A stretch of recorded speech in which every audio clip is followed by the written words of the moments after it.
राम राम मंडळी, बरे आहात ना आपण? आजच्या भागात आपण एक सुभाषित पाहणार आहोत. सुभाषित साधं सोपं आहे. बघूया आपण काय आहे ते. विचित्रे खलु संसारे नास्ति किंचित निरर्थकम अश्वचेत धावने वीरः भारस्य वहने खरः. आता आपण त्याचा मराठीमध्ये अर्थ पाहूया. विचित्रे संसारे असं म्हटले. विचित्र, चित्र विचित्र असं म्हणूया भारतात. या जगामध्ये खलू म्हणजे खरोखर, संसारे म्हणजे जगामध्ये. मग खरोखरच विचित्र अशा या जगामध्ये किंचित निरर्थकम नास्ती, काहीही कोणतीही गोष्ट निरर्थक नाही. नास्ती न अधिक असती म्हणजे नाही. मग विचित्र अशा या संसारामध्ये, विचित्र अशा या जगामध्ये काहीही निरर्थक गोष्ट नसते. म्हणजे आपण म्हणतो ह्याला काय उपयोग नाही, त्याचा काय उपयोग नाही, असं नाही. प्रत्येक गोष्टीचा काही ना काहीतरी उपयोग हा असतोच. आता एवढंच एक विधान करून सुभाषितकार थांबला नाही. त्यांनी 2 उदाहरणं दिली. पहिलं काय दिलं?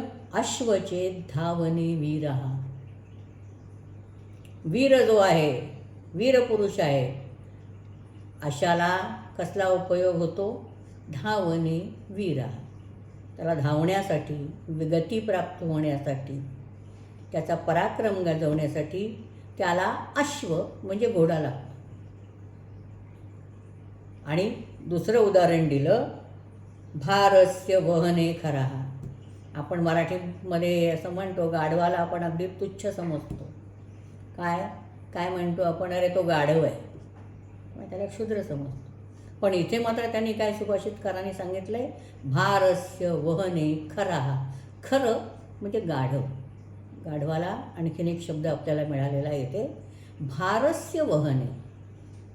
डोक्यावर जर किंवा अंगावर जर ओझं वाहून न्यायचं, भार वाहून न्यायचा, तर मात्र कोण लागतं? खरः, गाढवच उपयोगी पडते. तेव्हा आपण अशी तुलना करूच शकत नाही की एखादी गोष्ट दुसऱ्या गोष्टीपेक्षा श्रेष्ठ किंवा कनिष्ठ आहे, किंवा एखादी गोष्ट निरर्थक आहे. सर्व गोष्टींचा काही ना काहीतरी उपयोग होत असतो, असा या सुभाषिताचा अर्थ आहे. आज मी इथेच थांबते. नेहमीप्रमाणे आपण माझ्या या वाहिनीला लाईक, शेअर आणि सबस्क्राईब करा आणि कमेंटही द्या. जयते